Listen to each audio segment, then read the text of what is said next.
Assalamualaikum dan selamat sejahtera. Bab 8 unsur dan bahan, subtopik 8.1 asas jirim. Terdapat dua perkara yang perlu kamu ketahui dalam subtopik ini, iaitu yang pertama, menerangkan dengan contoh bahan atom, bahan molekul dan bahan ion. Kedua, menjelaskan kewujudan unsur dalam pelbagai bentuk. Bahan atom, bahan molekul dan bahan ion. Sebagaimana yang kamu telah pelajari semasa di menengah rendah dahulu, jirim terdiri daripada zarah yang halus dan diskrit, iaitu terpisah. Jirim mempunyai jisim dan isi padu. Ia wujud dalam tiga keadaan, sama ada pepejal, cecair mahupun gas. Terdapat tiga jenis zarah yang membina jirim, iaitu atom, molekul dan ion. Atom ialah zarah yang paling kecil di dalam suatu unsur. Molekul pula adalah gabungan dua atau lebih atom secara kimia.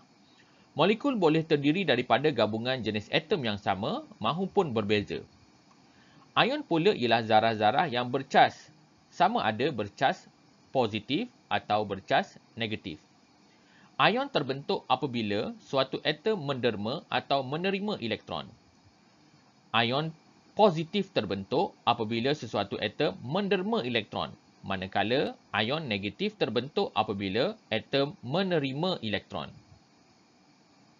Bahan atom ialah bahan yang mengandungi zarah atom sahaja. Semua unsur logam dan gas nadir terdiri daripada atom. Gas nadir ialah unsur kumpulan 18 di dalam jadual berkala. Contoh bahan atom ialah emas, merkuri dan gas helium.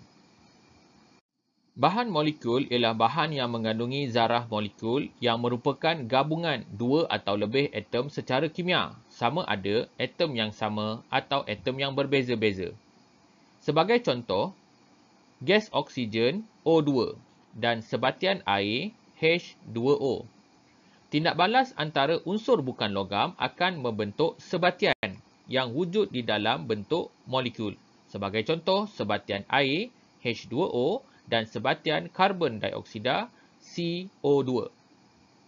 Kebanyakan bahan bukan logam wujud dalam bentuk molekul. Dan yang terakhir, bahan ion. Bahan ion terbentuk daripada tindak balas antara unsur logam dengan unsur bukan logam. Bahan ini mengandungi ion positif dan ion negatif. Sebagai contoh, natrium klorida atau garam terdiri daripada ion positif natrium dan ion negatif klorida.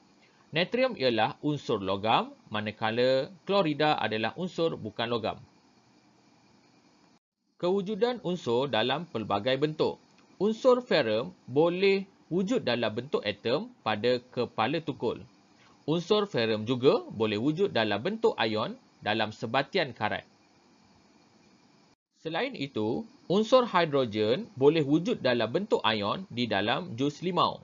Manakala, unsur hidrogen juga boleh wujud dalam bentuk molekul di dalam udara sebagai gas hidrogen.